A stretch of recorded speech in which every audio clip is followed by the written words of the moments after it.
These lunatics thought they could turn my farm into a public park. They arrived unannounced, opened the fence, drove in with cars, set up tents, and started a picnic, as if they owned the place. When I went to evict them, Karen had the audacity to say that the land should belong to everyone. Well, if that's the case, I decided to introduce my natural security guards, 4 big dogs, angry and very irritated by the invasion.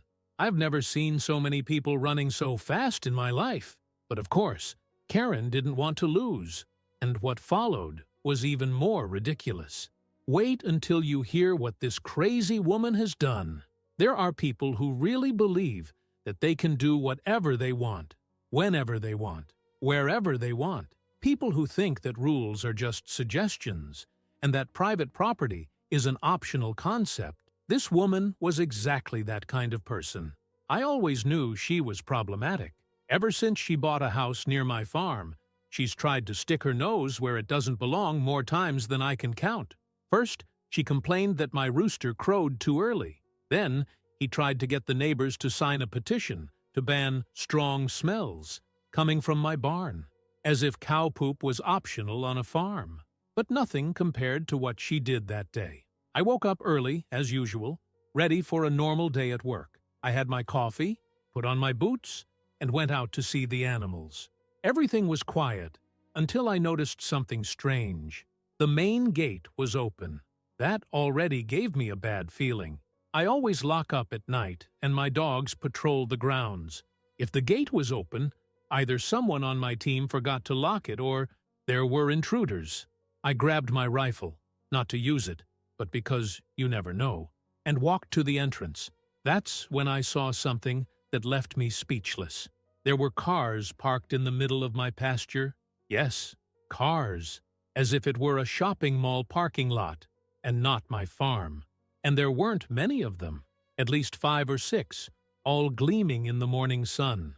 And around them, a group of people walking nonchalantly, holding bags, picnic towels, and even inflatable toys, as if they had just arrived at a rural amusement park. I approached without understanding. Who the hell enters private property like that?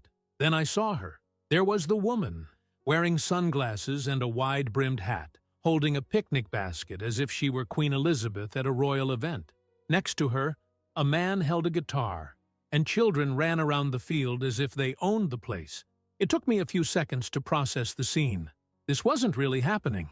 She looked at me and gave a forced smile. Ah, good of you to show up. We needed more chairs. I swear, for a second, I thought I'd heard wrong. Chairs? Yes, this space is amazing, and we thought it would be great to have a community picnic. Don't worry, we've brought everything. You won't even have to bother.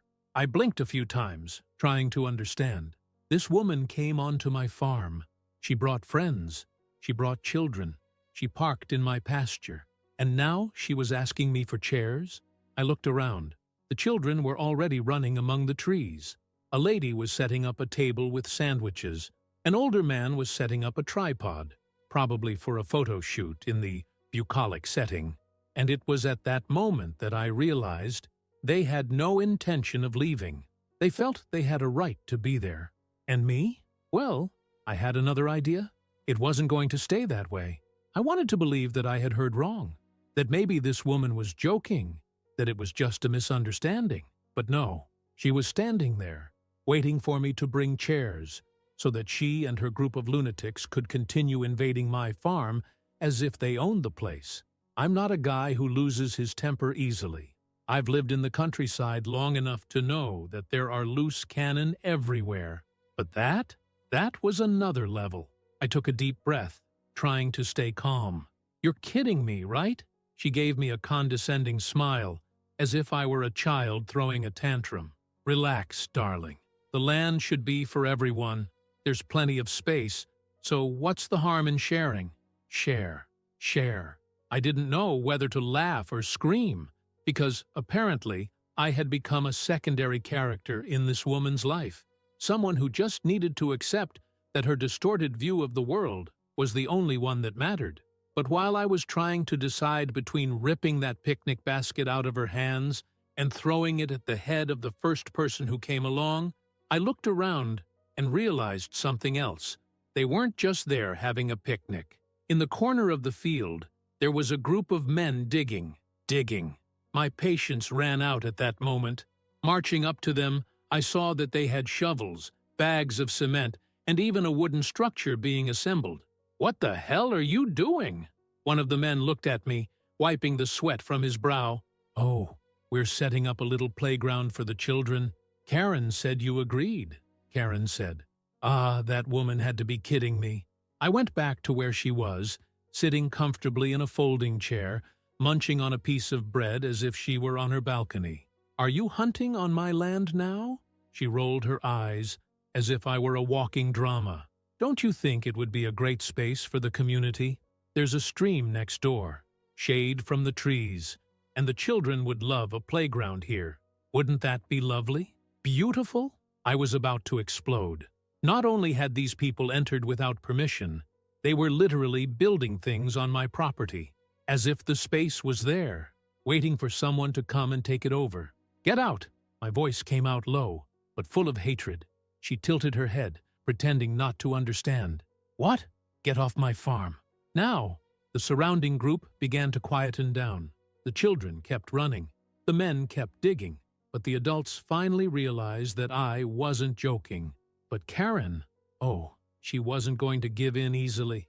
She crossed her arms, glaring at me as if she were dealing with a tantruming child. "You can't just throw out a community event like that.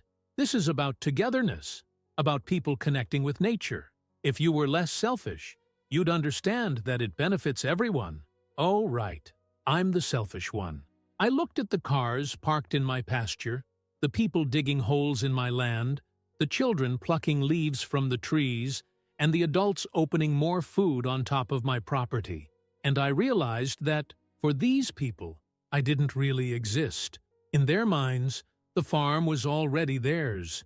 She had convinced herself of that. And if that's how she wanted to play it, then I also had a way of connecting with nature. Great! You want to enjoy nature? Go and enjoy it properly. I turned on my heels and walked straight to the back of the property, where my guard dogs were resting. 4 dogs, each the size of a calf, trained to protect the farm from anyone who dared to enter without permission. "Let's get to work, boys." And then I let the dogs out. I've never seen people run so fast in my life. The dogs took off across the field like arrows shot from an invisible bow. They knew exactly what to do. The farm was theirs as much as it was mine, and trespassers were not welcome. The first to notice was one of the guys digging. He looked over, saw 4 dogs running towards him, and dropped the shovel in the same second. Dogs! That was enough for the chaos to begin. The children, who had previously been running carefree around the field, suddenly started screaming and ran towards their parents. The adults, who were sitting down, dropped sandwiches, glasses of juice, and even phones on the ground as they stood up in a panic. And Karen? Ah, that was a reaction worthy of a horror movie. She jumped to her feet, dropping her picnic basket on the floor, and screamed as if someone had pulled a gun on her. "What nonsense is this?" The dogs didn't bite anyone, of course. They weren't trained to attack. They were trained to chase. And chasing was exactly what they were doing. They ran in zigzags, growling, barking, and chasing every damn trespasser out of my field like it was a game of bowling. The group digging just dropped everything and ran. Some tried to catch the cars, but in their desperation to get away, they ended up getting in each other's way, pushing each other's doors, and creating a real traffic jam in the middle of the pasture. Karen was still standing in the same place, shouting orders that no one was listening to. "Stay calm! They won't bite if you don't run." But nobody listened.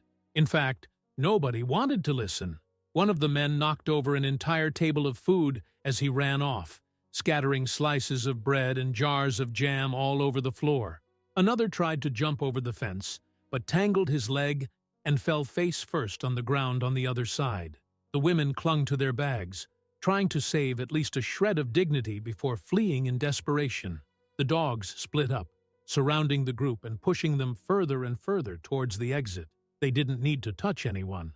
Their presence alone was enough to make this bunch of idiots run like they were fleeing from a fire. Karen, however, didn't want to accept defeat. "This is a crime! You can't do this. These dogs are dangerous." I walked up to her, crossing my arms. "Funny, I thought you wanted to connect people with nature. And these are part of the farm's nature." She looked at me with pure hatred. "I'll call the police. You'll pay dearly for this." I shrugged. "Good. Then I'll report you for trespassing. Let's see who gets out in handcuffs first." The dogs continued to advance, and Karen realized that if she stood there, she would end up being the only person left at the scene. So, for the first time, she ran. Yes, she ran. She grabbed her bag, turned around, and ran towards the nearest car, where the group was already trying to start their vehicles. The tires screeched on the grassy ground as the cars drove off one after the other, kicking up dust, leaving behind thrown chairs, broken plates, and even a fallen parasol. And then, silence. The dogs stopped and looked at me, panting, with that gleam in their eyes of someone who had just had a good time. I patted each one on the head. "Well done, kids. Now all we had to do was wait for the retaliation. Because this woman wasn't going to let up. It didn't take long for her revenge to begin. The next day, I was still picking up the remains of the disaster when I heard the sound of an engine stopping at the entrance to the farm. I went to the gate and, to my complete lack of surprise, there she was. This time, she hadn't come alone. 2 policemen were standing next to her, listening patiently as she gesticulated like an actress in a soap opera. From a distance, you could already hear her exaggerated, indignant voice. "My children spent the night traumatized. He set wild dogs on us. This is abuse, cruelty, attempted murder." Yes, because now I was practically a serial killer for having used my own dogs to drive a group of trespassers off my property. The policemen looked at me, exhausted, as if they knew exactly what kind of person they were dealing with. One of them approached, holding a notepad. "Can you explain what happened?" I crossed my arms and took a deep breath. "I'd be delighted to." I explained everything. I told them how I woke up to find a bunch of strangers picnicking in my pasture, how they were even building a playground without permission, and how the woman had the nerve to say that the land was for everyone. I talked about the cars parked on my land, the dirt they left behind, and of course, the time I let the dogs out to ward off the invaders without ever putting anyone in danger. The policeman looked at Karen. "Do you have permission to use this man's land?" She crossed her arms, snorting. "I don't need permission to access an open space that could serve the community. He's being selfish." The second policeman raised an eyebrow. "You just admitted that you entered his property without permission." And that's when it hit me. The woman tried to reverse the situation, saying that it wasn't a trespass, but a conscious use of resources, that it was benefiting the community, and that I was a bully with dangerous dogs. But the police weren't buying this story. Then one of them looked directly at me. "Do you want to press charges for trespassing?" It was the question I'd been waiting for. Karen's eyes widened. "What?" I gave a satisfied smile. "Yes, I want to press charges against this woman and anyone else who took part in this invasion." Her expression was pure indignation. "You can't be serious." The policeman wrote down the complaint and turned to her. "Madam, trespassing on private property is a crime. If the owner decides to sue you, he could face legal consequences." She turned purple. She tried to argue. She tried to justify herself, but the truth was simple. She was wrong. The police made a full report and drove off, leaving Karen standing there, furious. Before getting into the car, she gave me a deadly look. "It's not over." I laughed. "You're right. The judge will love to hear this story." She got into her car and disappeared over the horizon, but I knew that wasn't the end of it. This woman was the type who didn't want to lose. Then, as expected, a few days later, I received a court summons. Karen was suing me. In the document, she claimed emotional distress, imminent danger, psychological trauma, and asked for absurd compensation for the damages caused by the brutal attack I supposedly ordered. She really thought she was going to win. Little did she know that I was already one step ahead. My lawyer picked up her file, read through it calmly, and then let out a laugh. This is going to turn against her so fast that she won't even have time to blink. We put together our case with all the evidence, pictures of the open fence, witness statements, the police records confirming that she broke into my farm, and even the videos from the security cameras showing that the dogs never even touched anyone. In court, Karen appeared in the pose of a victim, telling the story as if she had been attacked by wolves. She said that the children were trembling with fear, that she had almost been eaten alive, and that her dignity would never be restored. The judge, an experienced woman who clearly had no patience for this kind of drama, listened with a bored look on her face. When it was my turn, I presented the evidence. What happened next was a lesson in public humiliation. The judge reviewed everything, looked at Karen, and asked, "So you entered this man's property without permission?" Karen hesitated, but had to admit it. "Technically, yes." "And did you bring a group of people? It was a community event. Without telling the landowner?" Silence. The judge sighed, closed her briefcase, and gave her verdict. The case was dismissed, but it didn't stop there. The judge reversed the case against Karen. She had to pay for the damage caused to my property, the court costs, and was also given a formal warning for abusing the judicial system. Not only did she lose the case, she had to pay me back for all the mess she'd made. And as if that wasn't enough, after that, her name was burned in the whole neighborhood. People started avoiding her.